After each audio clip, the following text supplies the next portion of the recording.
In this video, I'll show you how to fix Shopify login problems. First, start with the simplest fix.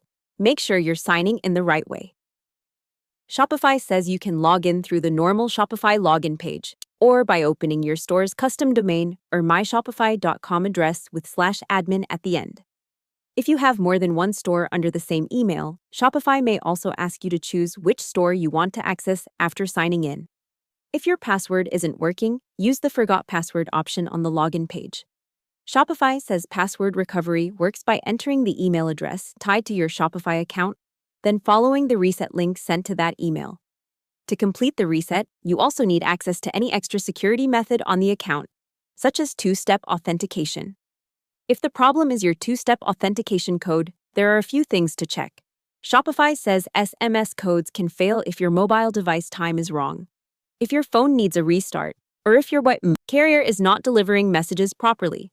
If you set up backup authentication methods, use one of those instead.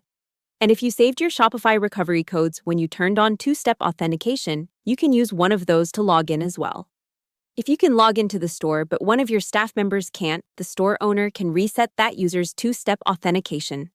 Shopify says this can be done from Settings, then Users, by selecting the user and choosing Reset Authentication. That gives the user a chance to set up a new login method. Another thing to check is whether Shopify itself is having an issue. Shopify's admin documentation says that if the admin is down or not loading, you should check Shopify Status to see whether there's an active platform issue. And if nothing works, go to the Shopify Help Center and contact support. Shopify says you can use the chat with a human option, and if you can't log in, there is also a dedicated login issue form for account access problems.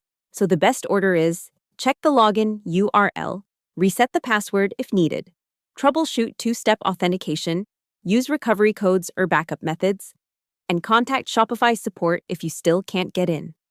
That's how to fix Shopify login problems. Hope the tutorial was helpful. Subscribe to my channel and see you in the next video.